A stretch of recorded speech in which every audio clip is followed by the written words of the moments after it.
Bom dia, boa tarde, boa noite a todos. Começando mais um Viriato Cast, o seu podcast de empreendedorismo. O podcast de hoje a gente vai falar de um setor que mais movimenta o país, um dos mais que movimenta o país inteiro, o Brasil inteiro. E hoje, para me acompanhar nesse podcast de hoje, estou com meu colega, meu cunhado, Dr. Orlando Júnior. Bom dia, boa tarde, boa noite. É um prazer estar com vocês aqui. E antes de apresentar o nosso convidado, eu quero pedir a você que se inscreva no nosso canal, dá aquele joinha, aperte o like aí, tá? Não custa nada pra você. E também quero agradecer o Yuri, do Podverso. Hoje eu não esqueci, Hoje você não esqueceu, muito obrigado. Nota 10 pra mim, hein? Mas, João, a gente tá subindo um sarrafo aqui, hein, cara? Exato. Não sei nem se eu tô com roupa pra receber um presidente. Pelo amor de Deus, cara. O negócio aqui tá ficando sério, cara. É convidado VIP. Exato, tá certo. Nosso convidado, ele é presidente da Acerj, vice-presidente da Abras, Associação Brasileira de Supermercados. Ele é o primeiro vice-presidente da ALAS, Associação Latino-Americana de Supermercados. Estamos aqui com Fábio Queiroz. Obrigado, que isso. E o melhor de tudo é flamenguista. Graças a Deus. já fizemos a primeira vítima no Mundial. É isso já, aí.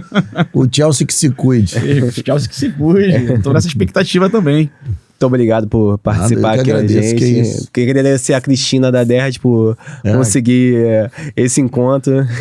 Maravilhosa. Um beijo nossa pra amiga Cris. Derd. Falando sobre podcast, Fábio, nosso podcast é de empreendedorismo. A gente fala sobre, basicamente, empreendedorismo, mas a gente fala muito sobre humanização de empreendedorismo. A gente fala que a gente gosta de humanizar o empreendedor, falar sobre a questão do mercado, mas também trazer uma visão que algumas pessoas não têm. Mas antes disso tudo, eu queria te dar licença para falar de um assunto particular seu, da sua banda. Já vamos por ela. Da sua banda. Bora, porque gostei. Eu acho que é uma coisa que vai humanizar ainda mais a questão do empreendedorismo. A gente fala disso. E tem a ver com empreendedorismo. Exato. Olha então eu queria falar muito sobre a sua banda, porque eu acho um assunto muito legal e eu, particularmente no seu Instagram, eu não vejo muito você falando sobre isso. Eu vejo você... Tá bom, falaremos mais, Aninha, né, Aninha? Vamos falar mais sobre ela, então. Eu acho muito legal. Então, tem tudo a ver, tá? Tá muito conectado. Vocês sabem também que eu sou um dos cofundadores da Renovation Week, que hoje é o maior evento de tecnologia e inovação do mundo. E nós trouxemos o Bruce Dickinson do Iron Maiden, Eita! mas não como cantor. E a gente trouxe o Bruce Dickinson pra gente entender como é que foi a transformação do Iron Maiden numa empresa. E eu vivencio isso na minha banda também. Só que a gente não tem RH, a gente não tem marketing, e isso tudo precisa ter. Não tem jeito, não tem jeito. E seja com que você se proponha a fazer. Então, como eu não tenho tempo para fazer 3 shows por semana, o que seria o ideal, onde você firma público, onde você começa a ter o teu celeiro ali de seguidores, etc. Aí você precisa recorrer ao empreendedorismo. Então, muitas lições do empreendedorismo eu carrego para a banda. Então, o que eu tenho que fazer? Eu tenho que fazer regra da escassez, eu tenho que fazer posicionamento. Então, hoje a gente já consegue fazer os shows que a gente quer. E isso vem do empreendedorismo, vocês não tenham a menor dúvida. E outra coisa que está muito ligada ao empreendedorismo é que não tem jeito. Qualquer profissional de alto rendimento, ele precisa ter uma válvula de escape. Mas o que eu aprendi nisso tudo é que a gente não joga tênis para se divertir. A gente não tem uma banda de pop rock para se divertir. É para se divertir também. Mas você precisa evoluir naquilo que ali é que vai te dar o verdadeiro prazer e a verdadeira descompressão. Se eu jogar tênis com você 50 vezes e perder 50, eu vou ficar irritado. Eu não vou me divertir. Então, se eu jogar as bolas para fora, se eu não sentir que o meu golpe melhorou, então, dedique-se ao hobby de uma maneira sem a cobrança que você tem dentro do teu negócio principal, mas também não o trate como simples diversão. Sim. E cada vez que a banda se apresenta, sábado a gente fez um show para 3.500 pessoas e para 6.000 pessoas remotas. Então quase 10.000 pessoas nos assistiram. E ali é que dá o prazer, cara. Ali você olha pra frente e fala assim, pô, meu irmão, eu tô me divertindo. Legal, hein? É isso. Cara, e como é que surgiu isso? Você já cantava antes? É uma banda que surgiu do nada? Essa história é legal também. Essa história é o seguinte, eu sou autodidata, porque o meu pai tocava violão. E quando eu tinha 15 anos de idade, eu comecei a pegar o violão e comecei a entoar ali as primeiras notas, os primeiros acordes. Antigamente vendiam umas revistinhas no jornal, na banca de jornal. E aí eu peguei aquilo ali e ficava olhando meu pai tocar, ver alguma coisa, fazer alguma pergunta, mas meu pai saía de casa, eu pegava o violão dele, levava pro meu quarto e ficava ali, dedilhando ali algumas notas, entoando alguns acordes. Daí um dia o meu pai chega em casa e eu tava tocando uma música que foi a minha primeira música e que, assim, eu tenho uma vaga lembrança, não uma certeza, de que era 1965, Duas Tribos do Legião. E eu tava ali cantando e o meu pai entra em casa.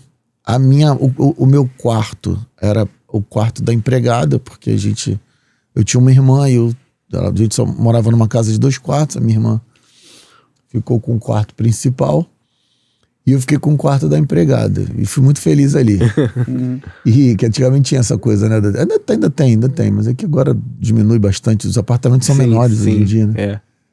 Em média. Aí o meu pai entrou em casa e o som reverberava pela cozinha. E meu pai tomou um susto, falou com a mãe, quem é que tá aqui em casa? Quem tá aqui em casa? Aí a minha mãe, é o Fábio. Não, o Fábio não, porra. Quem é que tá tocando? Quem é que tá tocando? Aí falou, é o Fábio.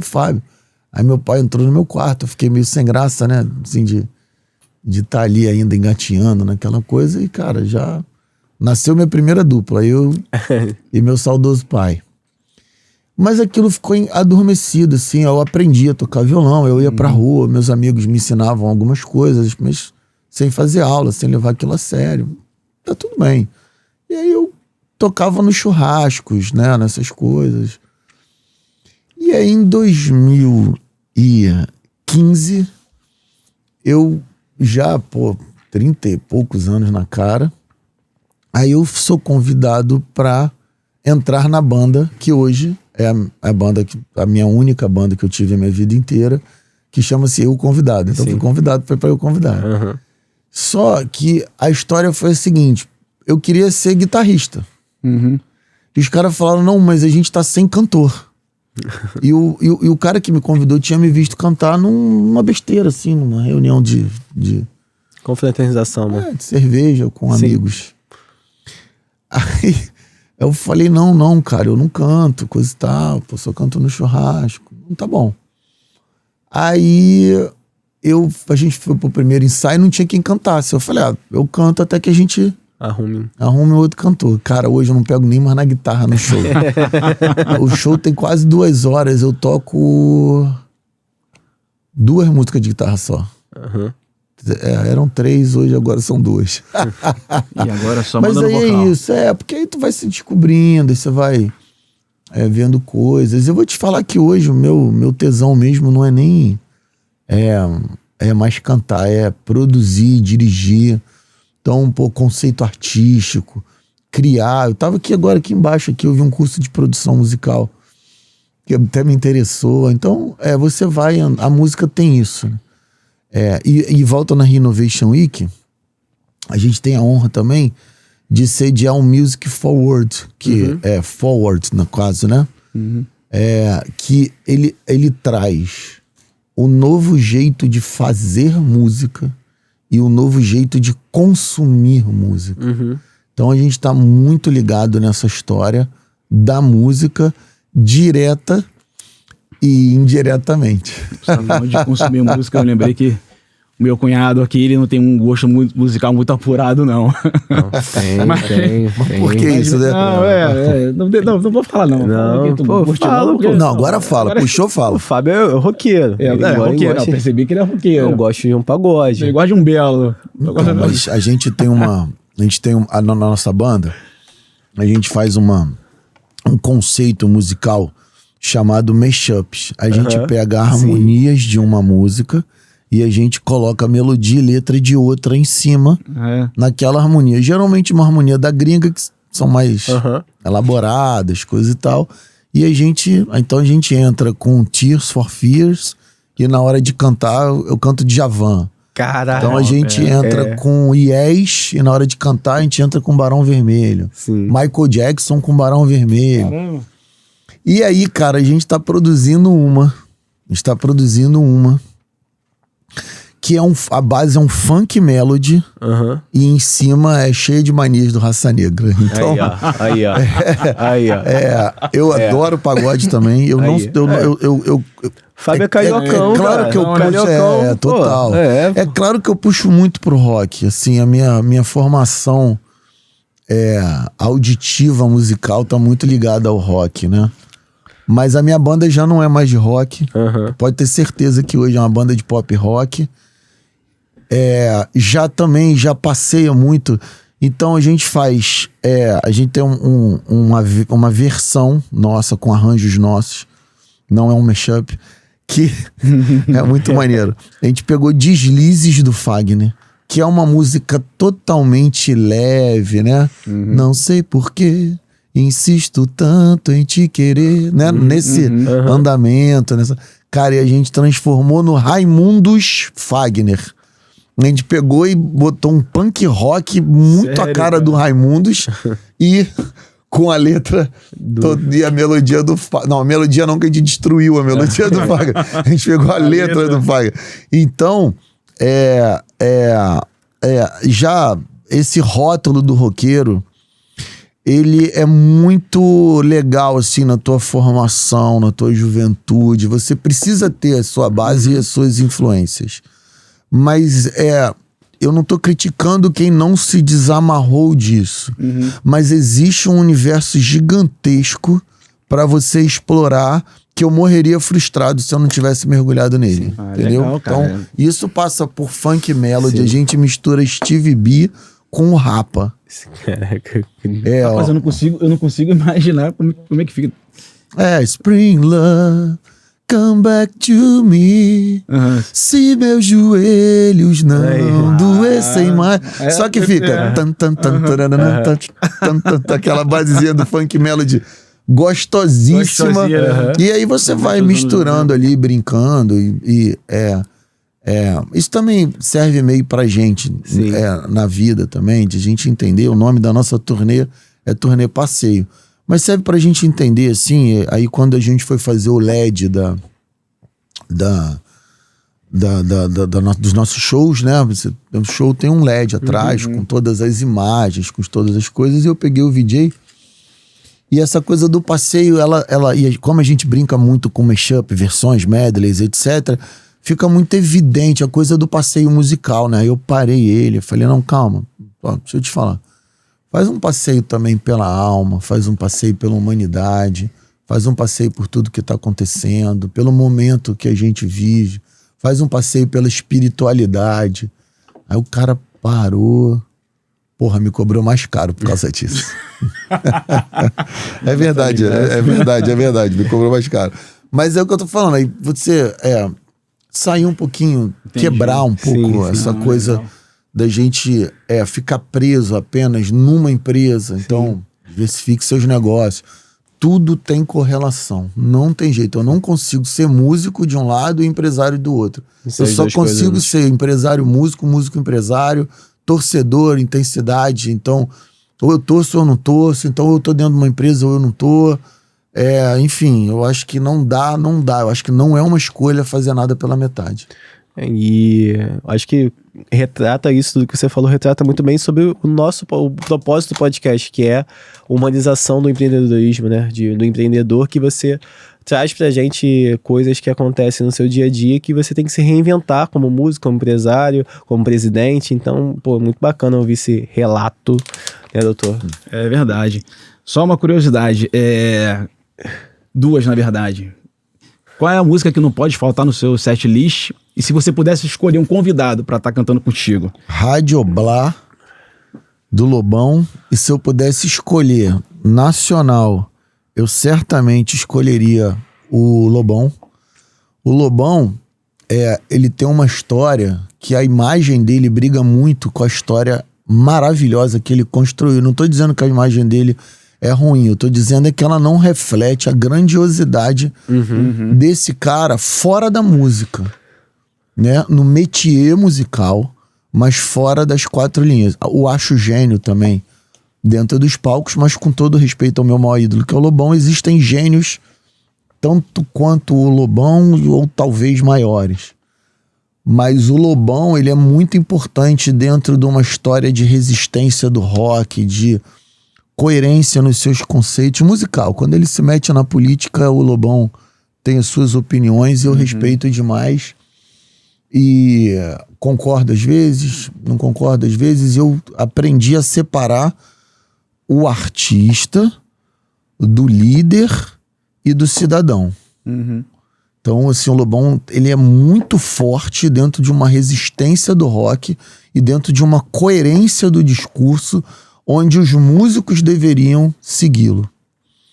Então, certamente eu estaria ao meu lado aqui com o Lobão.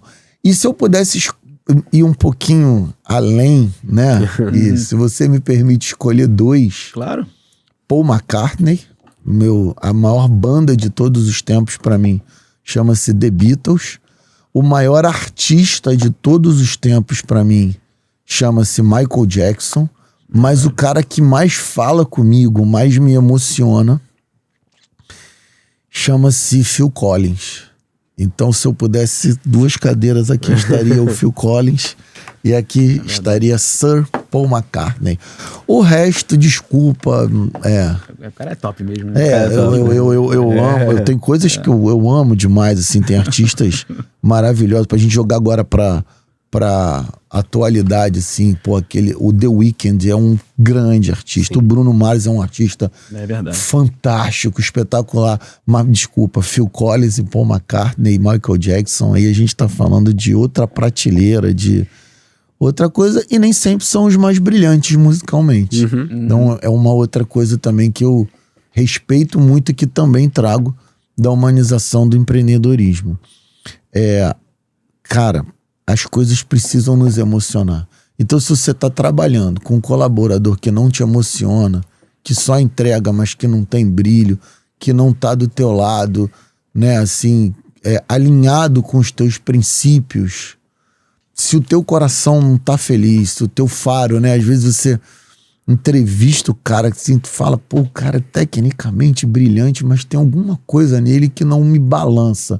Não contrata. Não contrata. Então, acho que a música é a mesma coisa, assim, eu vejo músicos tecnicamente brilhantes que não erram uma nota, não, assim, mas também não emociona, né, aquela coisa, aquela entrega um pouco mais fria, então, sei lá. Tem que ser um apaixonado pelo que faz, né? Cara, tem que ser eu volto a dizer, assim, o paralelo entre tudo que a gente faz, assim, o esporte, a música, o nosso trabalho, as diretrizes, as linhas que nos conduzem são as mesmas. Basta você ter sensibilidade para prestar atenção e não deixar se levar pela rotina. A rotina é o pior inimigo da sensibilidade. Pode ter certeza. Verdade. Falamos um pouco do Fábio músico e agora eu quero falar sobre o Fábio advogado. O advogado Fábio, antes de a gente entrar um pouco mais à frente, um pouco mais, mas eu quero falar sobre o advogado e também contar sobre a sua experiência que você começou no Supermercado Mundial. Estou correto? Tá correto. Entendeu? Como é que foi essa experiência no direito? Como você se interessou nesse começo? Então, eu me formei muito cedo. Eu prestei vestibular com 15 anos de idade. Naquela época, eu não sei se hoje é permitido, acho que não, mas eu fazia muita bagunça, não é do teu tempo não, do teu talvez. Que é o CA, que era o tal do curso de aprendizado, né? Era isso, Era não, de alfabetização, isso mesmo, era curso de alfabetização. O CA. E aí eu fazia muita bagunça porque eu aprendi a ler e escrever sozinho. Aí chamaram meus pais no colégio. Aí falaram, ó, ele tá atrapalhando a aula toda. Porque eu não prestava atenção, porque eu tava no quadro ali, eu já sabia, daí eu não prestava muita atenção e eu sempre fui muito agitado, e fazia muita bagunça. Aí começaram com meus pais e falaram, ó, vamos jogar ele pra frente numa série. Se ele passar, ele vai embora. Se ele não passar, ele não tem prejuízo nenhum. Ele Verdade. Vai começar do zero e segue. Só que eu passei, então eu me formei muito cedo, me formei com 16 anos de idade. E ingressei na faculdade com 16 anos de idade. E me formo na faculdade com 20 anos de idade. Porque eu peguei a última turma de direito, que era de 4 anos. Aí depois, isso eu tenho certeza, depois passou a ser obrigatório direito ser 5 anos. Entendi. Então eu me emancipei por colação de grau. Porque no meu tempo, a maioridade era 21, não 18. Mas tudo isso para dizer o seguinte, que quando eu faço o vestibular com 15 anos de idade, eu faço metade das faculdades para informática, que era a profissão do momento, e o nome era informática, não era TI, Sim. não era... Ciência da O computação. nome era ciência da computação, o nome era informática. E a outra metade eu faço para direito, porque o meu avô era advogado e o meu pai morava numa casa ao lado da do meu avô, e eu tinha muito contato com meu avô. Meu avô foi uma influência muito grande. Mas vocês reparem que com 15 anos eu estava mais perdido do que azeitona em boca de banguela. E Deus me iluminou muito nessa coisa, porque eu não passei para informática. Eu passei para matemática, porque tinha isso também. Você fazia um vestibular, sobrava vaga lá no outro, aí você se qualificava, mas não se classificava para vaga. Eu passei para matemática e passei para direito. Daí eu falei, pô, quero fazer as duas, mas a gente não tinha dinheiro. Daí eu falei, cara, vou fazer direito. E, cara, assim, eu não tinha a menor base de tipo assim, pô, caramba, deixa eu ver as disciplinas de direito. Vamos lá, história, né? São disciplinas afetas ao direito. História, português. Você ia mais para as sociais do que, obviamente, para as exatas. E beleza, aí a gente... eu comecei a faculdade, comecei a gostar muito, cara, muito. Parece que eu fui feito para ser advogado ali nessa trilha. Aí eu me formo aos 20 anos, como já contei, e eu, obviamente, ainda sem muita perspectiva na área privada, porque o meu sonho era ser defensor público, porque eu estagiei na defensoria pública e fiquei apaixonado, aquela coisa, e pô, você ajudava aquelas pessoas extremamente carentes, e a gente ganhava empada, a gente ganhava caneta Bic, sabe, assim, uma coisa assim tão genuína.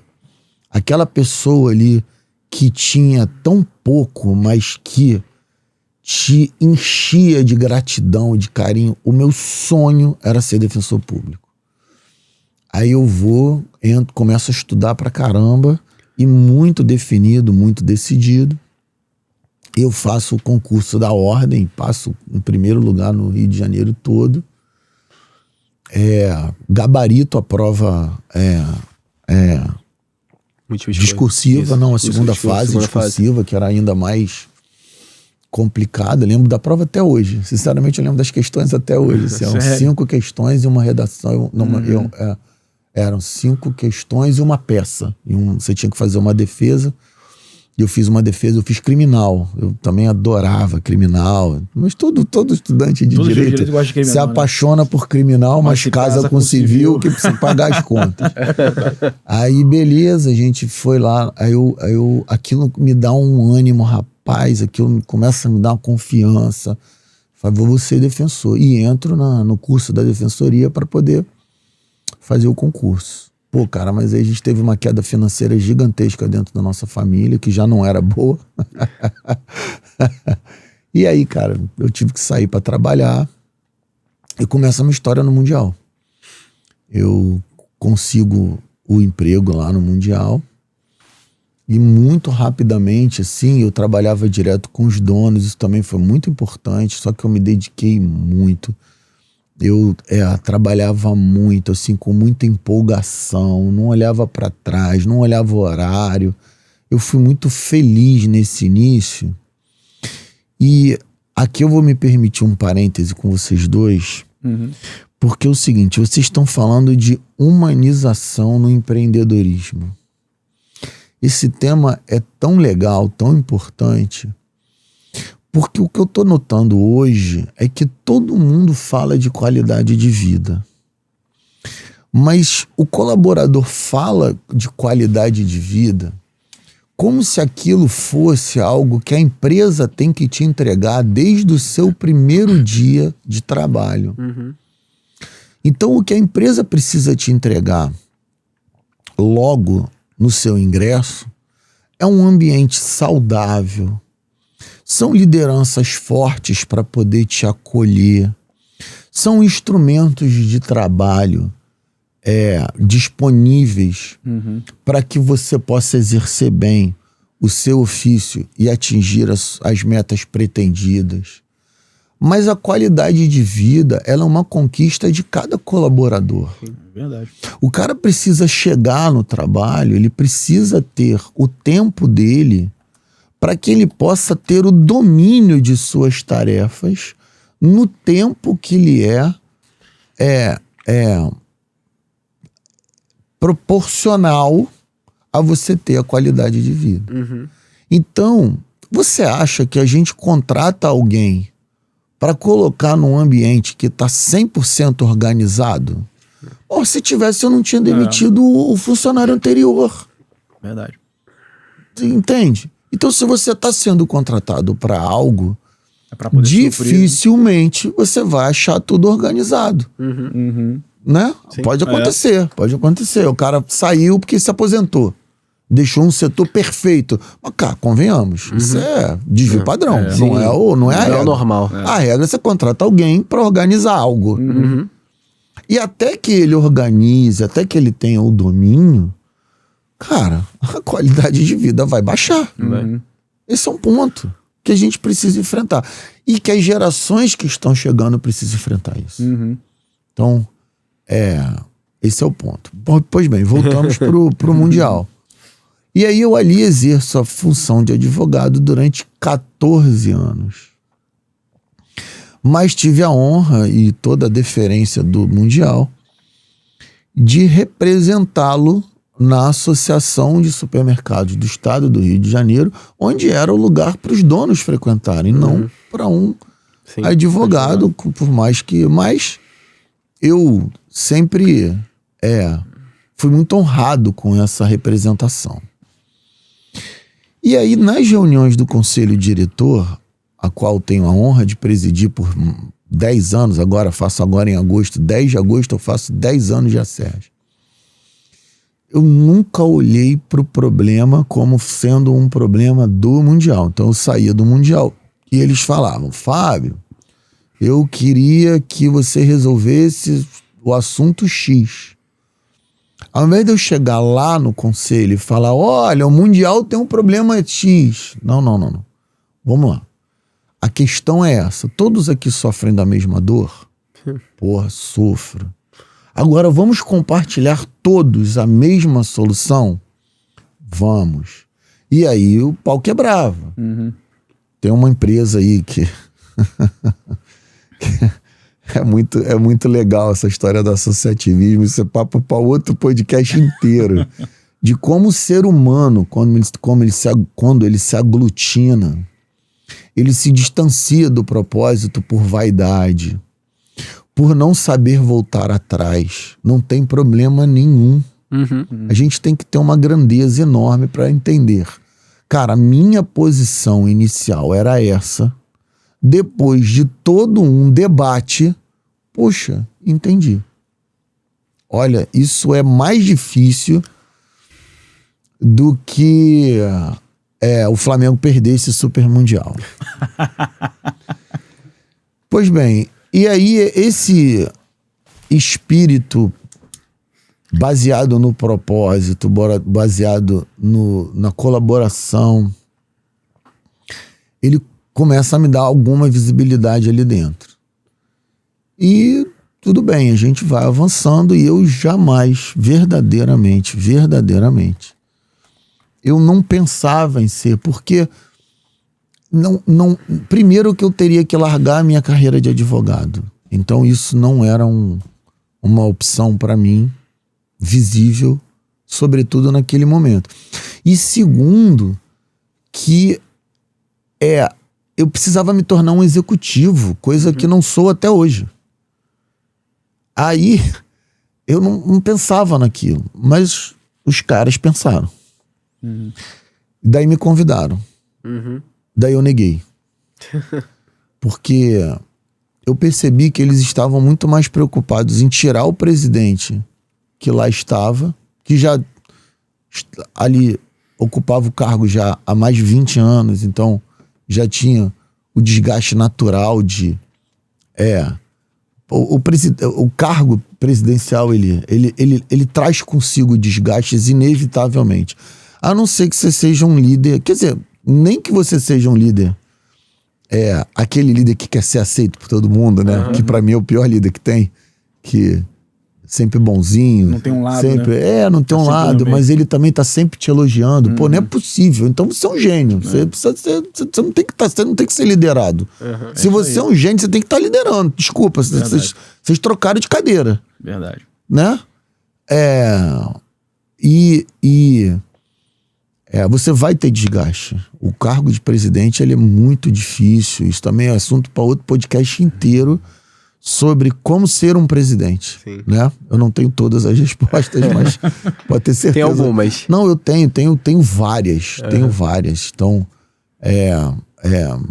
mas que podem não ser definitivas, mas que são muito vivenciais. Eu tenho criticado muito esses coaches de internet aí. Porque é uma enxurrada de gente que nunca abriu um negócio e que quer ensinar. Sim, verdade. Muito. Então, por exemplo, o cara da CIMED eu respeito, o Flávio Augusto eu respeito, porque são caras que vivem o dia a dia, que botam a mão na massa e que executam. Eu não quero mentoria. Eu quero executoria. Senta aqui do meu lado, começa a executar comigo, vamos ver as merdas que dão e vamos resolver juntos. Agora, o mentor acorde cedo. Não. Porra, eu acordo cedo desde 15 anos. Eu vendia sanduíche natural na praia. Quer dizer, desde 15 não, né? O colégio era de manhã, né? Tô falando pra trabalhar. Sim. Né? Eu vendia sanduíche natural na praia se eu não acordasse às 6 horas da manhã. Sim. Eu não pegava, eu não conseguia vender toda a minha cota. E o padeiro também que acorda todo dia. O padeiro, pois é. Aí o outro faça a sua cama. Cara, tem lógica? Tem, mas depende da hora, do momento que você tá na sua vida. Se eu for fazer minha cama hoje, eu tô perdendo tempo de tomar uma decisão importantíssima que muda a vida de 100 pessoas. Entendeu? Não? Sim, Então, sim, isso não serve pra mim. Sabe? E não serve pra muita gente que já tá num ponto X da questão. Mas o problema é filmar dentro do jatinho, né? Sim, Porque aí, sim. não, Esse é o propósito. Vou gerar um desejo no cara, porque o cara, vai estar aqui, daqui a manhã ele vai estar num jatinho. Essa não é a história saudável da prosperidade, como eles falam, né? Prosperidade deles, né? Porque tem gente que consome. Não, deles sim.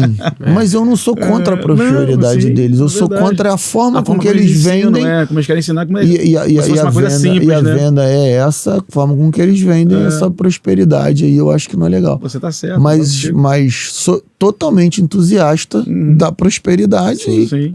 Eu vendia sanduíche natural na praia e hoje, graças a Deus, conquistei alguma coisa que não é muito, mas ela é muito mais do que eu sonhei, muito mais do que eu imaginei, muito menos do que eu mereço e muito menos do que, se Deus quiser, eu terei amanhã. Sim. Mas já é um motivo de orgulho, sem eu precisar tá enganando os outros. Me filmar dentro do jatinho. Essa história. Queria pegar um gancho que você trouxe pra gente sobre a questão de ser presidente. E a Sérgio é uma associação de um setor muito, ao meu ver, tá? Um pouco até conservador. É um setor varejista de supermercados, então é um setor conservador. com certeza, se trata com muitas pessoas que são conservadoras. E você é um cara que é muito entusiasma de inovação. O Rio Innovation Week é um exemplo disso, o próprio SR Trade Show. Então eu queria que você trouxesse pra gente como é que é esse dia a dia com esse setor que é conservador. Muito boa pergunta. E é por isso que dá certo. Porque se tivesse um conservador sentado ali, nada contra os conservadores, porque a gente precisa ir muito. São eles que colocam o meu pé no chão. Porque, obviamente, às vezes a gente acelera demais. A gente quer atropelar prazos. Né? A gente não, como presidente, você já tá lá há 10 anos. Cara, mas o mundo muda, as coisas mudam, é um aprendizado todo dia. Então a gente acelera prazos, a gente desrespeita tempos de pessoas. Às vezes aquela pessoa naquele momento não tá preparada. Mas a gente já tá enxergando tão lá na frente que a gente quer empurrar em qualquer custo. Mas não é assim. E sobretudo, o que é pior, o mercado tem o seu tempo. A indústria tem um tempo, o varejo tem outro. Então eu acho que muito das coisas que estão acontecendo excelentes dentro do nosso setor, graças a Deus, que é um setor que se desenvolve, é um setor que experimenta toda essa instabilidade polarizada que o Brasil vive e cresce, é o setor de supermercado, que gera emprego pra caramba, que tem embarcado muita tecnologia, que tem mudado a experiência de compra, que tem aprimorado seus processos, que tem falado muito mais sobre gestão e que passa muito longe de ser vanguarda, tanto em gestão quanto em tecnologia e inovação. Mas é nesse momento que entra uma liderança forte. Sim. Então o nosso papel da Serge é mostrar o seguinte: o que tá vindo por aí, o que tá por trás desse monte chamado rotina dura, chamado operação duríssima de supermercado, o que tem atrás dessa montanha. Qual é o sol que irá florescer, qual é o oásis que tem atrás da montanha. Então, por exemplo, eu tenho muito orgulho mesmo de ter capitaneado a transformação digital dentro desse setor, junto com a equipe da Serge, junto com o pessoal da Rio Innovation Week. Quando a gente faz um evento desse, a gente mostra para eles o que tem por trás da montanha. E por ter sido aí, talvez, a primeira voz dentro do nosso setor em falar em retail media, que é um negócio dentro do nosso negócio. É a gente explorar um negócio que aumentará a nossa pouquíssima rentabilidade. Então, tem supermercados cujo objetivo final na linha definitiva é de 0,8%. Por você operar um negócio para no final sobrar 0,8%, não é a rentabilidade média do nosso setor, ok? Hoje a gente persegue 3% a 4%. O que já é uma grande conquista. Mas existem empresas que vendem muito, mas que objetivam, né? E que entregaram isso, inclusive, em balanço de 0,8%. É muito difícil. Então, o Retail Media entra para que a gente jogue as nossas margens para cima no fim do dia. Então é isso, sim, inovar, mas respeitando os seus tempos. Com certeza. Tem que respeitar os seus tempos. Por quê? Porque o cara que está sentado do meu lado, eu vou dar um exemplo real aqui, tá? Vou omitir os nomes para não... por questões de ética e de educação. Eu falei com eles, olha, vocês precisam começar a investir na publicidade no YouTube. Aí uma das maiores redes de supermercado do Rio de Janeiro vira na reunião do conselho, na frente de todo mundo, e fala assim: tu vê a propaganda que tá no YouTube? Eu falei, só as que me interessam. E vem cá, tu não pula quase todas eu pulo. Mas as que me interessam, então você tem que ter ali aqueles 3 primeiros segundos o mais impactantes importante. É uma forma diferente de você fazer a propaganda de televisão. Tá bom, tá bom. E ele falou, eu não vou fazer isso, não sei o quê. Tá bom, não tem problema, tô respeitando o tempo dele. Na reunião seguinte, o supermercado dele era o maior anunciante de YouTube dentre os meus associados. E tá tudo bem, e eu fiquei feliz da vida. Ao invés de você apontar, aí vem inteligência emocional, que putz, grilo também, caraca. Inafastável do líder, inafastável do empresário, inteligência emocional. Ao invés de você falar, tá vendo? Não te falei aqui, galera, tá vendo? Cara, com todo carinho, com toda coisa, a gente mostrou lá o comercial dele, exaltando, colocando ele como se fosse um visionário. No final, parecia que a ideia era dele. Esse é o segredo. E você está falando de mercados, né? A gente visualiza muito os grandes mercados. E os pequenos e médios mercados? Como que a Serge ela atua junto com você? Eu vou te falar de uma maneira técnica. O grande cresce bastante. A gente está vivendo uma era onde os supermercados maiores possuem toda a estrutura, estão conseguindo rentabilizar e estão crescendo cada vez mais o seu negócio. Os médios, eles se equilibram, eles se diferenciam e eles conseguem viver e sobreviver dependendo da época do ano, da sua gestão, da sua competência na operação e na sua entrega de experiência para o consumidor. Mas eu não tenho a menor dúvida em afirmar que o pequeno passa por um momento muito difícil. Então, o crédito para o varejo, ele sempre foi caro e restrito. Depois do incidente com as lojas americanas, ele ficou mais caro e ainda mais restrito. E o pequeno precisa disso para gerar o seu fluxo, ele precisa disso para a sua sobrevivência. Com um cenário de médios e grandes surfando ondas, eles conseguem melhores negociações, melhores preços, porque compram os maiores volumes. Isso desde que o mundo é mundo, é assim.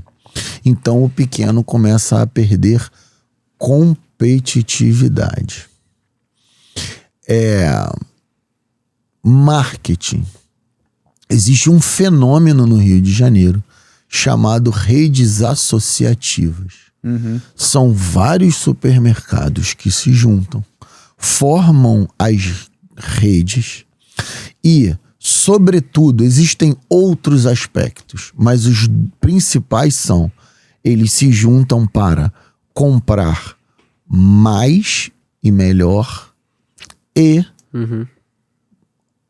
compartilharem uma verba de marketing e poder promover os seus negócios em grandes escalas, coisa que, se ele permanecesse pequeno, não teria a menor condição de fazer.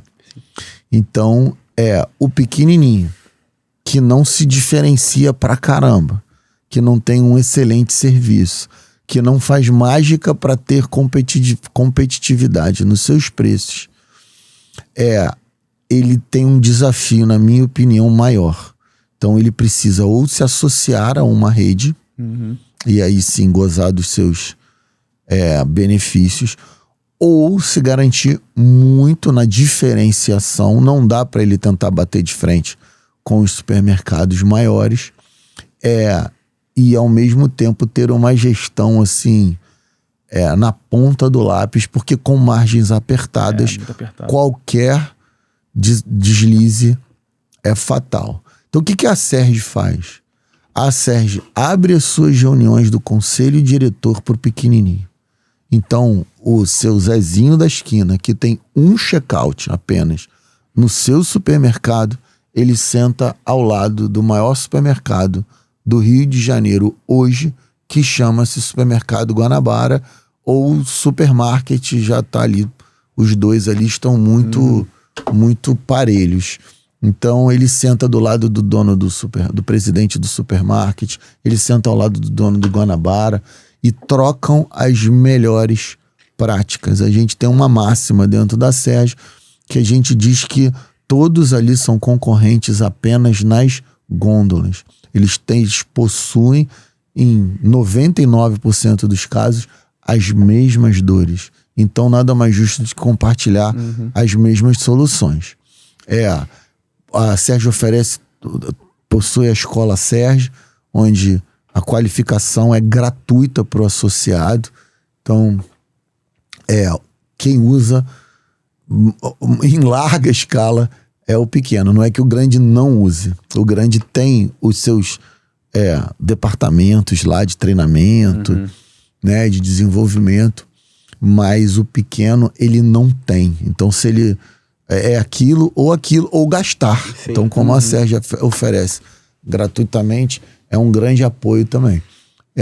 A gente possui profissionais que fiscalizam as lojas deles para que ele tenha condições de higiene, de proteção das características organolépticas de todos os produtos que ele vende.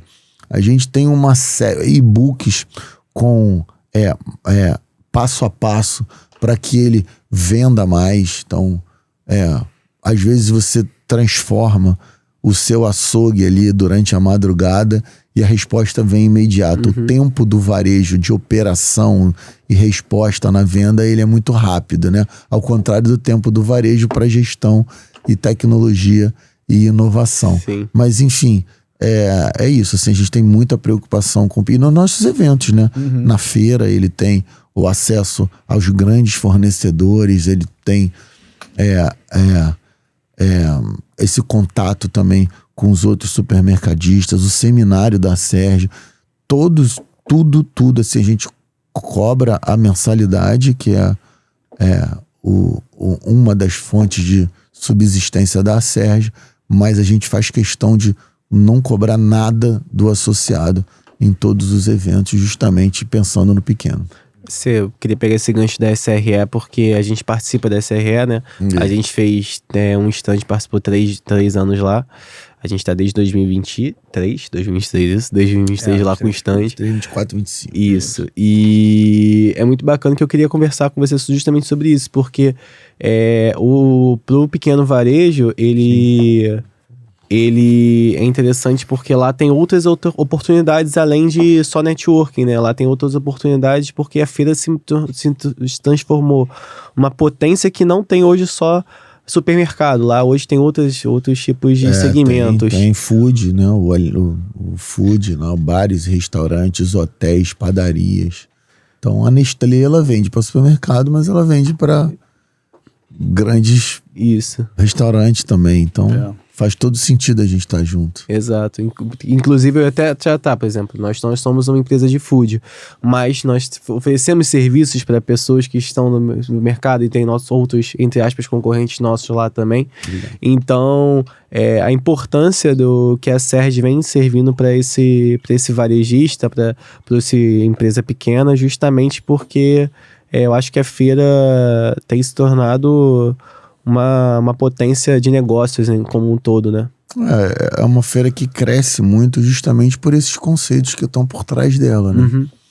Então, eu acho que hoje é o maior evento B2B do Rio de Janeiro, porque, se bem que tem a Oil Gas também, eu não gosto dessa coisa de maior, assim, né? A gente sempre persegue uma melhora contínua, obviamente de olho na concorrência, mas a gente olhando mais para nós, né? Olhando para dentro e tentando fazer a nossa melhor versão. Meio Vale do Silício, sabe? Assim, meio mentalidade Vale do Silício. Mas é preciso se estruturar, né? Então a gente cresceu muito nesses anos todos, justamente atraindo... A percepção que cada ano parece que tem mais gente, tem. Não é só percepção, não. Graças a Deus é real. Esse ano, então, a gente saiu assim, cara. A gente saiu em êxtase, porque o pavilhão 3 do Rio Centro sempre foi mais difícil pra gente virar, né? Era uma feira muito forte no pavilhão 4. E era um desafio, porque aí a sensação do que, pô, mas eu não tô no 4, daí eu não tô no creme de la creme, né?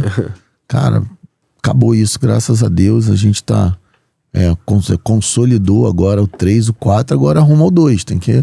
Aí vamos sacrificava tudo de novo. Ainda não tá na hora, não será em 2026.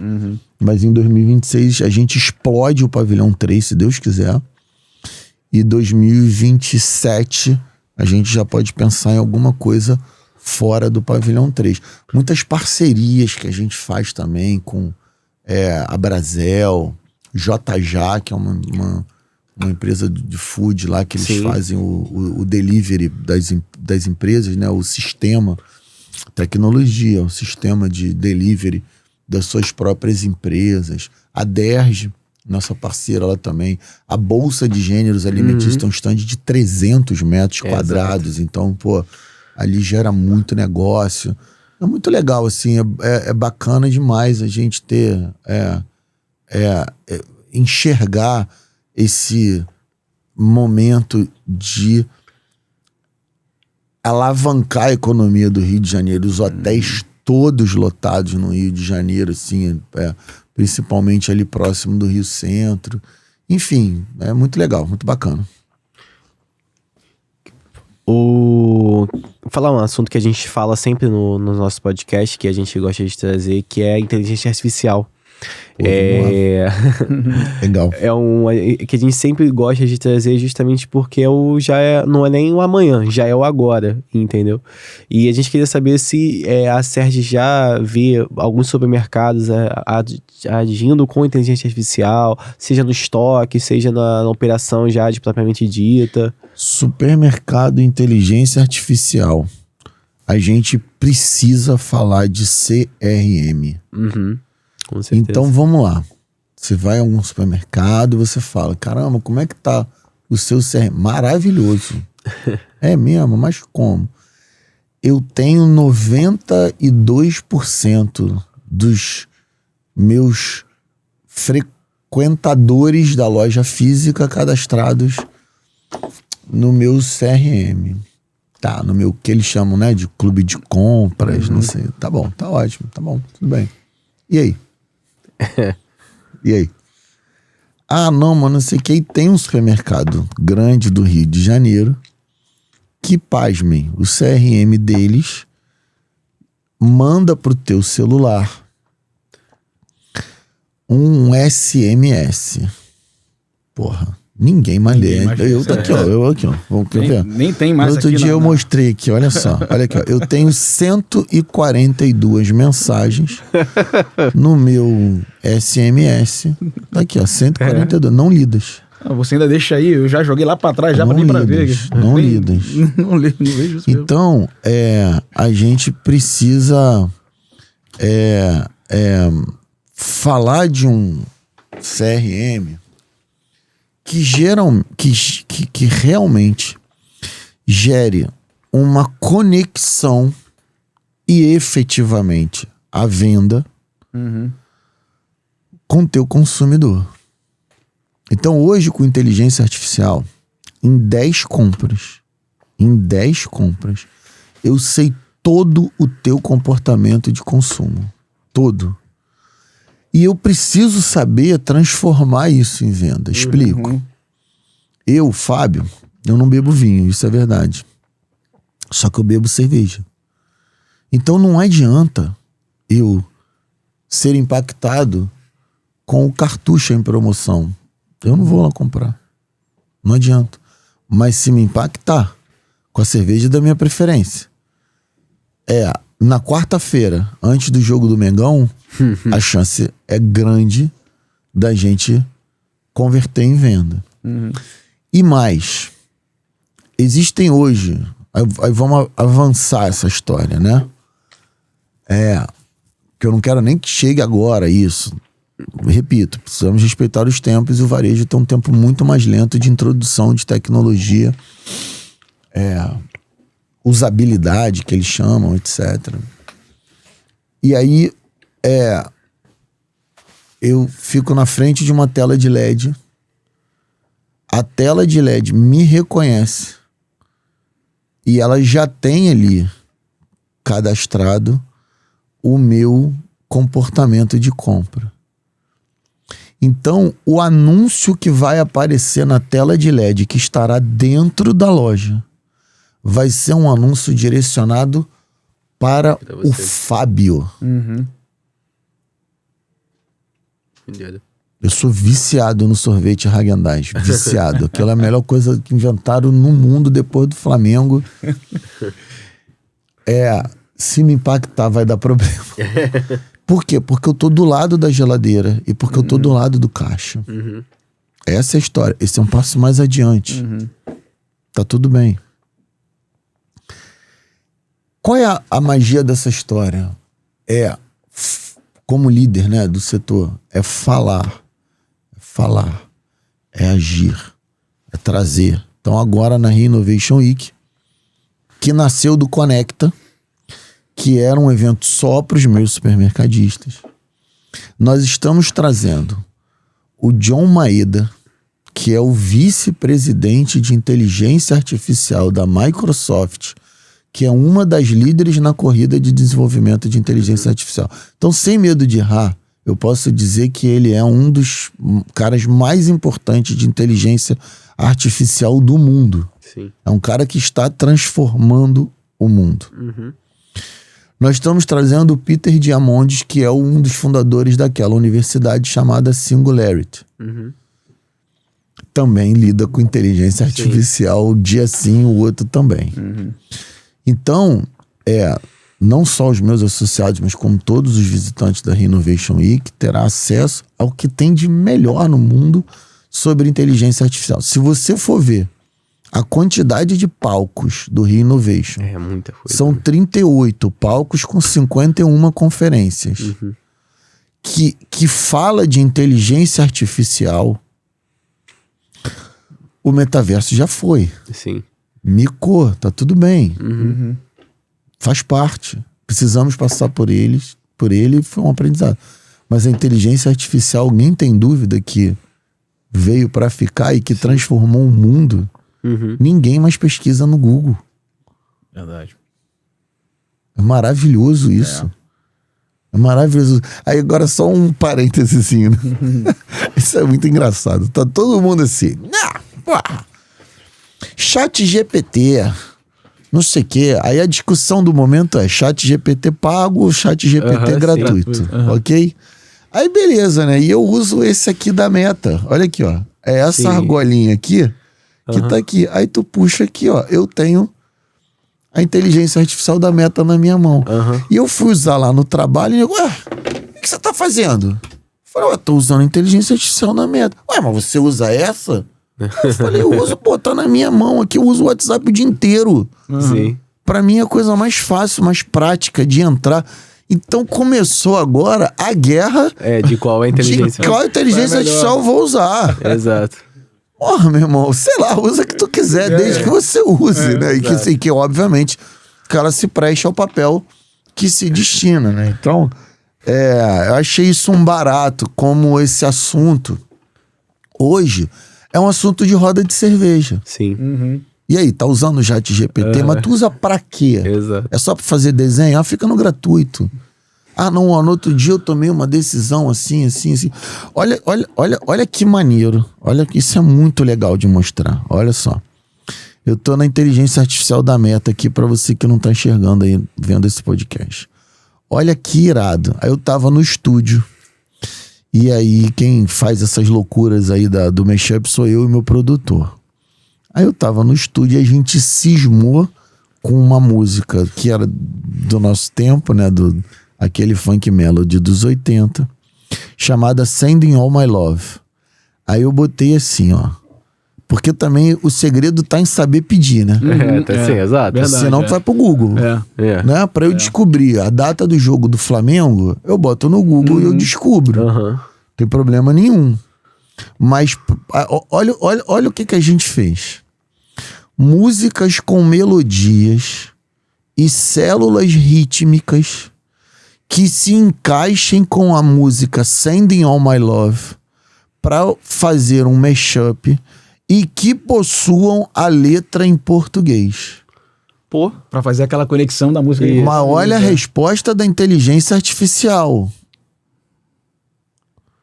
Aqui estão algumas músicas que se encaixam com Sending All My Love. Tô resumindo. Pagode e samba. Lança Perfume da Rita Lee. Não sei de onde ele tirou que isso é pagode e samba, mas também... beleza. Fogo e Paixão do Vando e Amor de Índio de Roupa Nova. Nenhuma das três é pagode e samba, mas as três se encaixam. sim. Aí ele bota 2, música romântica. Eu Sei Que Vou Te Amar, de Tom Jobim. Aquele Abraço, de Gilberto Gil. E Como é Grande o Meu Amor por Você, de Roberto Carlos. 3, Axé e Samba Reggae. Festa, de Ivete Sangalo. Mais Que Nada, de Jorge Benjor. E Só os Loucos Sabem, de Charlie Brown Jr. Aí no final ele ainda bota assim pra mim, ó. Eu não pedi, ele coloca. Lembre-se de prestar atenção ao tom, ao ritmo e à estrutura das músicas para garantir uma transição suave entre as diferentes partes do mashup. Porra, isso é animal, isso é absurdo. Por quê? Porque aí parou o ensaio e ficou eu e o meu produtor testando essas 9 músicas e no final nós aproveitamos 3 do nosso gosto que fale com o conceito musical da nossa banda, coisa e tal, não sei o quê. E no final um olhou pra cara do outro e assim, fomos nós que fizemos? Parceria. Cara, Em parceria. me deu uma sensação de tipo assim, agora momento verdade, né? Momento sincericídio. Cara, me deu uma sensação de praticidade.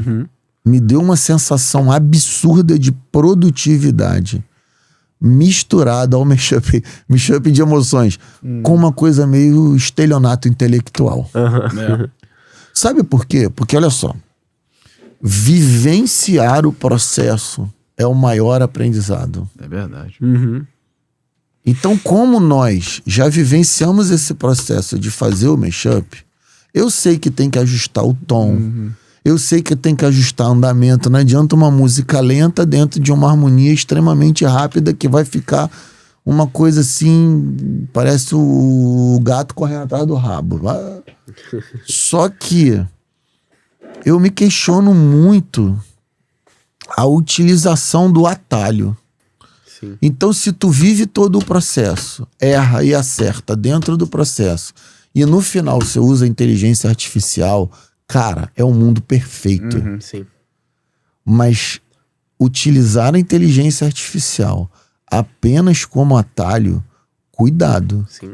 O mundo do empreendedorismo, ele pode estar abraçando, colocando para dentro do seu universo muitas fraudes. Verdade. Com certeza. Então a entrevista, o recrutamento e seleção aí que se curte.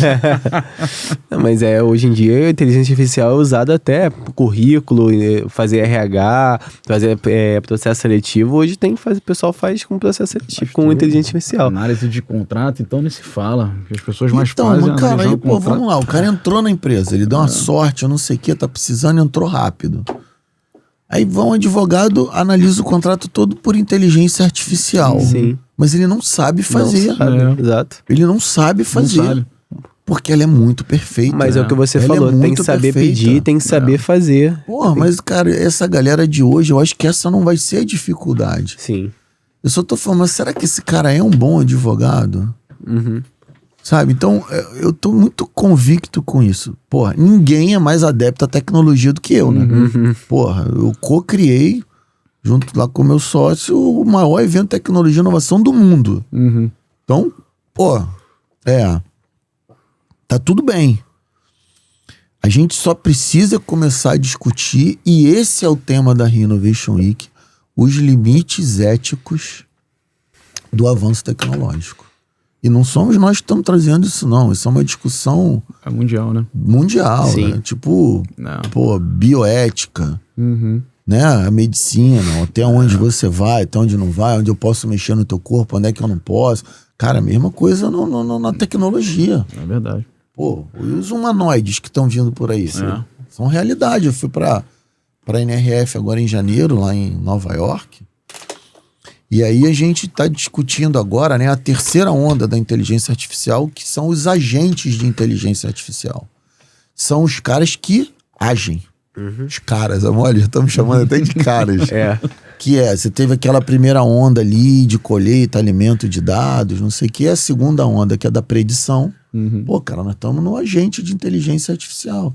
Então hoje, para pedir uma pizza, você liga, o agente de inteligência artificial te atende e é muito tranquilo.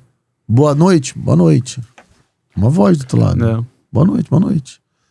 Gostaria de pedir uma pizza. Qual o sabor? Calabresa com cebola. E a borda? O senhor quer? Não sei o quê? Bebida para acompanhar.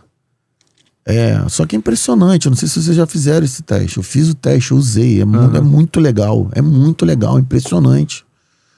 Tem diálogo, não é uma coisa fria, tem um... Não é robotizado. Não é robotizado. pouco, mas não assim, mas você não tem a sensação que você tá falando com um robô. Entendi. Né? O problema é que você Não fica perde nada limitado na tua mente, porque você não pode fazer uma nada muito fora do script, sabe? Eu fiquei um pouco com medo, eu tô dizendo a minha sensação, eu fiquei um pouco com medo, embora quisesse, tipo, sair um pouco do script, do tipo assim, e se eu quiser visitar vocês? Sim. Me dá um ponto de referência da pizzaria. Se tem um humano do outro lado, ele vai te dar. Fácil, Sim. Entendeu? Mas aí também, de repente, essa gente de inteligência artificial só funciona em dark stories, que é onde não tem a loja física. Sim. Você faz o pedido ali e foi. Mas enfim, essa absolutamente não é a questão. Ele agenda para você. Então, no médico, eu quero agendar uma consulta no médico. O agente de inteligência artificial fala com você. Olha, as datas que eu tenho disponíveis são essas. Senhor, consulta agendada com sucesso. Aguardamos vocês o senhor na quarta-feira, 2h da tarde. Posso te ajudar em algo mais? Não, obrigado. Um abraço. Tchau. Porra, contato zero com o humano. Aí Zero. Vem desemprego em massa daqui a pouco. Não, mas eu não sou preocupado com isso também. É porque outros empregos virão. Onde tem tecnologia e inovação, tem progresso. E se tem progresso, tem mais consumo. Porque tem mais produção. A produção fica maior. Se a produção é maior, o preço final baixa. Então, eu sou zero assustado com essa coisa do emprego. Eu acho que a qualificação vai ter que aumentar para acompanhar essa evolução. Mas a humanidade sempre foi assim. Antigamente escolhia-se o trabalhador pela força física. Era o cara que podia carregar as coisas, coisa e tal. Todos eles ficavam numa praça, e até aquela história bíblica dos últimos serão os primeiros. E os primeiros serão os últimos, eram trabalhadores que ficavam na praça ali, esperando ser escolhido. Alguns eram, outros não eram. Os mais magrinhos sempre se ferravam. Depois começou a escolher o trabalhador pela sua formação. O advogado virou advogado, o engenheiro virou engenheiro, porque não existia, né? As faculdades são de 1900, né? Dos anos 1900 para frente, coisa e tal e coisa. Né? Acho que talvez final de 1800 já deveria existir alguma coisinha, mas não é. Em 1700 não tinha faculdade, não existia advogado, existia o rábula, não sei o quê, o médico, a parteira, aquela doula, não sei, né? E todo mundo foi se qualificando mais, e quem não foi ficando para trás, isso desde que o mundo é mundo. Agora, agora a onda agora, né, contrata-se para quem tem resiliência, e eu sou a maior testemunha disso. Eu sou um advogado, presidente executivo da SERG.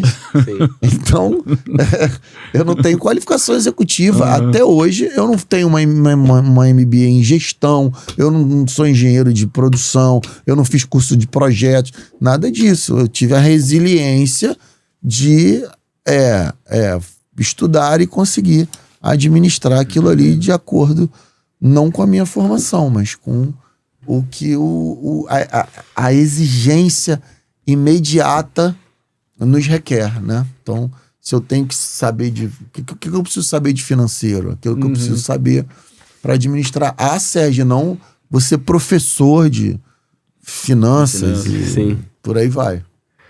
A gente já tá indo pra parte final do podcast, mas eu queria falar de um assunto que a gente também trata muito aqui na empresa, como também na empresa, óbvio, também no podcast, que é a reforma tributária.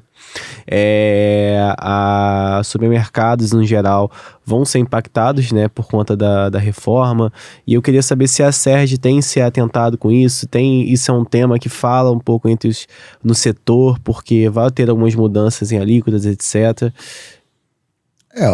Olha, é uma questão que o setor está muito de olho.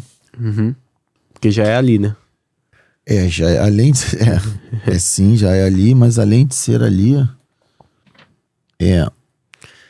quem puxou mais no seu lobby lá dentro do Congresso foi quem teve menos majoração das suas alíquotas. E o setor de supermercado, ele teve uma briga muito grande, uma batalha, né? Não briga. Por conta da isenção dos produtos da cesta básica.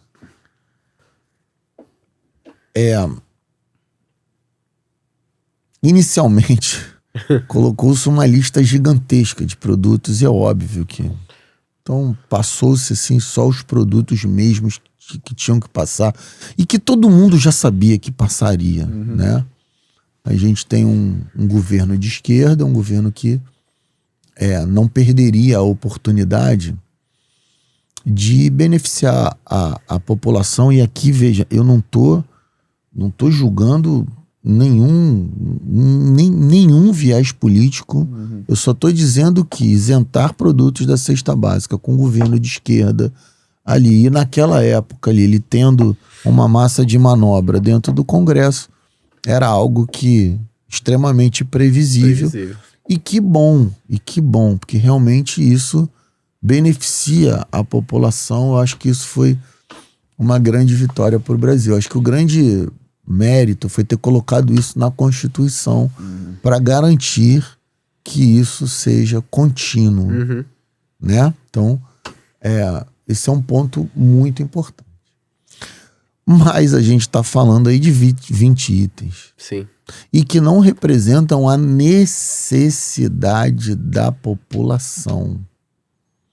Então, a carne entrou aos 48 do segundo tempo, mas existem outros produtos que serão mais onerados. Não se enganem. Sim. Haverá aumento de tributos. Concordo. Não se enganem. Não deixem levar em discursos assistencialistas, discursos... E eu não tô falando do governo, não. Eu tô falando dentro da gente mesmo. Discurso de que não, coisa e tal, porque o setor... Não. Haverá aumento de carga tributária. Essa isenção da cesta básica, ela não vai sair ilesa, né? Ela precisa tirar de algum outro lado para que isso seja pago. Isso vai ser dentro da nossa própria loja. Então, os outros produtos ficarão mais caros. E em outros setores também, né? A gente viu o setor de serviço aí com uma carga tributária mais elevada, depois até fizeram alguns ajustes. O que eu posso dizer com muita tranquilidade em relação à reforma tributária é que ela trouxe mais simplificação.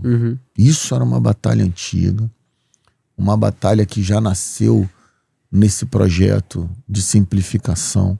E eu acredito nela. O que eu olhei ali, a gente nunca pode cravar, né? Aí daqui a pouco entra uma regulamentação, uma coisa, enfim, esse Brasil burocrático, esse Brasil, ele se reinventa. Eu tenho um associado que tem 3.000 colaboradores e 30 pessoas só para apurar imposto. 30. Caramba. 30. Esse é o chamado custo Brasil. Sim. Então a gente espera que essa simplificação reflita nesse custo Brasil, que diminua para a gente poder pagar o aumento de imposto que virá. Porque, assim, dizer que não tem aumento de imposto na reforma tributária... É desconexo com a realidade. Se eu tiver errado, entra no meu Instagram aí, entra no direct, me prove por A mais B, eu vou ser o cidadão mais feliz de receber essa mensagem. Mas, até agora, ninguém me provou o contrário. Acho difícil provarem. Então, a gente falou bastante de futuro, então eu queria pegar só esse gancho de que a gente falou de inteligência artificial, falamos de Innovation Week, falamos de reforma tributária. Então, acho que seria legal falar do futuro do Fábio na Sérgio, falar sobre os próximos passos. Eu acho que é interessante como é que você enxerga o próximo Fábio, porque já tem muita coisa para você fazer, né? Tem muita coisa. E é uma pergunta bem legal. Eu tenho mais 2 anos de contrato com a Sérgio, então tô firme, vou cumprir meu contrato até o final. Vai fazer igual o Gerson, não, né? Valeu. O Vascaíno aqui tá tranquilo. Meu irmão, vou te falar, eu tenho uma opinião que, eu vou ficar quieto pra não me comprometer. Não tem um jogador Marcão do lado dele, não. Não tem um jogador Marcão do outro lado pra ti. Quer um corte polêmico? Eu dou pra vocês. Quer um corte? Faz o corte aí, corte. Aumenta no corte. Vou dizer, você me provocou. Eu tava tão tranquilinho. Juan, Zinho, Leonardo e o senhor Júlio César. São flamenguistas pra... Não são não. São flamenguistas, ponto. Eu respeito como flamenguistas. Deram sangue pelo Flamengo, beleza, legal, tranquilo, tá? É meu respeito máximo. Só vou dizer um negócio pra... Nunca estarão na prateleira sagrada dos ídolos máximos do Clube de Regatas do Flamengo. Com certeza. Né? O Juan voltou pro Internacional e falou, já com a vida feita, coisa e tal. Não tô julgando, ele foi atrás da instabilidade dele, a carreira do jogador é curta. Mas o cara, pra ser ídolo máximo, ele tem que ser igual o Leandro. Aqui, ó, o contrato tá aqui, ó. Tá assinado aqui, tá em branco. Aí você coloca meu salário aí, ó. Fábio, utopia, o mundo mudou, não é mais assim. Ok, só que existe uma prateleira de ídolos máximos e existe uma prateleira abaixo. Pra mim, Juan, respeito pra caramba, Júlio César, Zinho, campeões pelo Flamengo, Júlio César, flamenguista, mas deu uma entrevistazinha lá quando tava na Inter de Milão dizendo que não sonhava de voltar pro Flamengo. Aí depois disse que se arrependeu, tudo bem, todo mundo erra, tamo lá, mas nunca voltou pro Flamengo. Voltou pra ficar 3 meses, pra fazer um jogo pra ele, pra fazer a despedida pra ele. Pra mim isso foi o pior do que podia ter acontecido. Então, Julião, obrigado. Rebaixamento evitado com sucesso. Maravilhoso, vários. Não foi só não, pegou muito. Que goleiro, que era o Júlio César. Mas só assim, desce um degrau. E o Gerson acaba de descer um degrau. Esse é o ponto. Não, cara, irmão, é um caminhão de dinheiro, beleza. Opta, não sou contra, não vou vaiar, não vou julgar, de verdade. Só tô dizendo, desce um degrau no panteão dos ídolos sagrados. Onde lá está, o Gabigol desceu. Eu ia te perguntar isso, o Gabigol desceu 3 degraus. Desceu 3 degraus. Na minha opinião, porque esse negócio de ídolo, ele é muito subjetivo, cara. Ele é muito subjetivo. Sabe, eu vou te falar meus ídolos no Flamengo. Ronaldo Angelim. O maior Ronaldo de Por todos. quê? Porque sempre colocou o Flamengo acima dele. Foi. O maior Ronaldo de todos, concordo plenamente. Felipe Luiz. Tu já viu o respeito que esse cara tem pelo Flamengo? Me surpreendeu, cara. Tu já viu o Pedro? Reserva a vida inteira. Também. Tomou um tapa na cara. Nunca tu ouviu falar assim, esse cara vai... eu quero sair do Flamengo. E ele podia. Ele tinha motivo. Teve proposta também. Tu não vê o Pedro reclamar. O Pedro tá na reserva aí agora, mas obviamente que... Tá voltando, né? Tá voltando, mas... tu não vê o cara reclamar. Flamengo acima de tudo. Tu já viu novela de renovação de contrato do Pedro? Tu não vai ver. Tu não vai ver. Sabe por quê? Tu viu novela de Diego Ribas. Diego Ribas também. Se eu tiver que andar com segurança, tomar tapa na cara pra jogar no Flamengo, é isso que eu vou fazer. Renovação de contrato de Diego Ribas. Toma, tá aqui. É isso aqui, acabou. De renovação de contrato de Felipe Luiz. É por mais um ano? Toma, tá aqui, é por mais um ano. Mas, esses são meus ídolos. Aí ele falou também, né, assim, se eu não for pra jogar no Flamengo, eu encerro minha carreira. Também. Foi técnico do Flamengo Sub-17. Cara, maravilhoso. E, obviamente, Zico, Leandro, Júnior. Júnior poderia ter sido treinador, coisa e tal, não sei o quê. Pô, de outros clubes, ele falou, não quero uma imagem vinculada ao Flamengo. Foi ser comentarista. E o Adriano Imperador? Pô, cara, eu adoro o Adriano Imperador demais. Também. Acho ele ídolo pra caramba também. Mas o Adriano... Deu mais vacilada. Eu sou muito chato, cara. Não tem jeito. É o que eu te falei. Conceito de ídolo. O Adriano só deu uma arranhada pra mim. Que, meu irmão, 2010, o Adriano largou. O Adriano largou de uma maneira que nos custou a Libertadores. Entendeu? Então o Adriano nunca... Ele não tava no... não vou dizer nem no auge da forma, porque... Mas o Adriano em 2010, muita confusão, faltando treino pra caramba, coisa e tal, mas, cara, sei lá, mas é ídolo sim, esse não tá nos outros, não. O Adriano é muito ídolo, muito ídolo, muito ídolo. Uma vez eu encontrei com ele no elevador, foi só uma arranhadinha.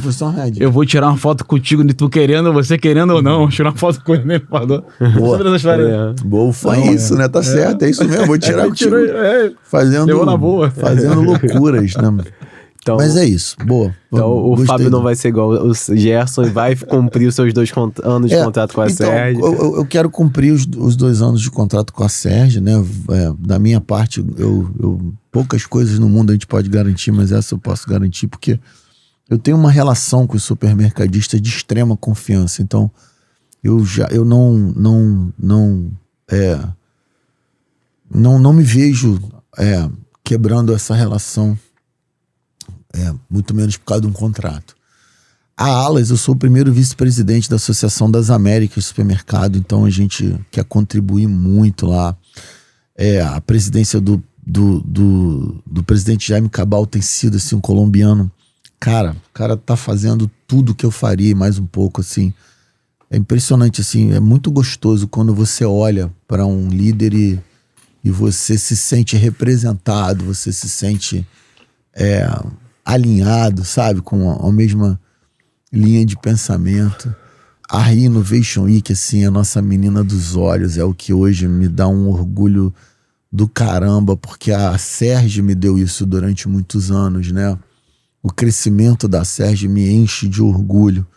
E esse crescimento, como a Sérgio parece que aquilo já, pra mim, já não é a grande novidade. Eu tenho muito foco no crescimento, mas tipo assim, sabe, cara, eu sei que ela vai crescer.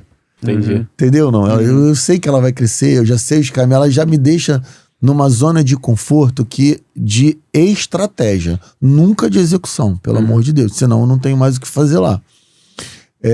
Mas a Renovation cara, crescer e trazer pessoas, gigantes pra cá, assim, propósito, mudar vidas, estudantes ali dentro, descobrindo suas vocações, fazendo negócios. A gente colocou lá, na última edição, 2 bilhões de reais para startups se alavancarem para poder desenvolver soluções para o mundo, nascer um unicórnio lá dentro. Então, assim, Renovation. Aí o convidado aí, a gente também agora finalmente, a gente achou nosso posicionamento da gente fazer poucos e bons shows, né? Não poucos não, mas suficientes, assim. Então, por exemplo, a gente faz uns 25 shows por ano, assim, dá uma média de 2 por mês, tá, assim, para o que a gente quer, eu acho que fica bem legal, assim, não estaria disposto a fazer mais do que isso nesse momento, mas eu quero produzir o convidado de uma maneira agora diferente, assim, eu quero consolidar a turnê passeio e depois a gente tá namorando aí alguns caras importantes da música para vir produzir junto conosco para mudar esse olhar, mudar essa entrega. Ainda tem, assim, eu tenho uma visão muito clara de onde eu quero que a aí o convidado entregue no palco e eu tô precisando ali de um olhar diferente, assim, eu já tenho meu parceiraço, que é o Léo Fabre, que é o meu guitarrista, meu produtor, meu diretor musical também, e eu e ele, a gente já tá há muito tempo juntos, então agora a gente tá namorando aí uma terceira pessoa para ela nos mostrar caminhos novos, influências novas. Eu tô precisando virar meu olhar agora para uma coisa um pouco mais diferente, que me tire ali agora dessa zona de conforto, entre aspas, de pop rock nacional, até um pouco de MPB, assim. Eu tenho muita influência de MPB, né? O que chamam de MPB, eu tenho uma discussão legal, bacana, com o filho do Djavan, que é o Maxi Viana, que é um puta produtor, e a gente fica brincando sobre o que é MPB, né? Eu tenho uma visão, ele me sacaneia, porque eu sei que no fundo a gente concorda, mas ele me sacaneia pra caramba, assim, tipo assim, pô, mas não é MPB? Não é MPB, não. Claro que é MPB, porra. Não é brasileiro, né? Música não é popular. Então é MPB, porra. É um barato, assim, mas eu tenho muito essa propriamente dita, assim. Eu tenho muita influência de MPB, Gil, Caetano. Enfim, essa galera, assim, ainda povoa muito ali a minha mente. Na hora de compor, na hora de produzir, na hora de fazer um arranjo. É a linguagem que tá na veia, né? Então ela é sempre o primeiro impulso, né? E é outra coisa pra gente também tomar cuidado. A gente, no empreendedorismo, se a gente tem caminhos que nos remetem sempre aos primeiros impulsos, são as nossas histórias que eclodem quando você é instado a entregar qualquer resultado. Então, para, respira, tenta aprender alguma coisa com um colega do lado, um livro, alguma coisa, alguma história. A gente está reformulando agora lá o nosso comercial na Sérgio. E isso, assim, a gente está pensando em coisas assim bem modernas, bem estudando coisas modernas para poder sair daquele comercial mais by the book e entrar num comercial mais inteligente, estratégico, mais matemático, né? De tipo assim, ser meio Rick Chester, né? Essa história maravilhosa, assim, ele fala que ele fazia a conta se ele vendia água no sinal, e ele fez uma matemática de que ele precisava oferecer 30 águas para vender 3. Entendi. Então ele sabia que se ele oferecesse 120, ele ia vender 12. Então, tirar do consultor essa história do não, né? O cara só escuta não. Então não é um não, é um caminho pro sim. Então, isso tudo a gente se desafia todos os dias, e é isso. Eu acho que o Fábio do futuro é um Fábio que pretende.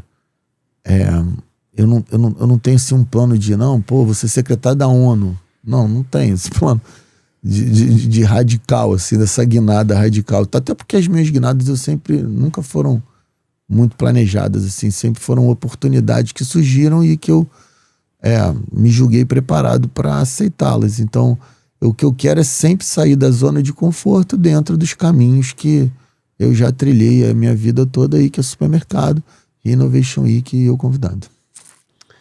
Isso, doutor. É isso. Mais alguma pergunta? Não, eu quero agradecer, Fábio, de verdade, sua participação, por ter disponibilizado seu tempo, que eu sei que é corrido, de verdade.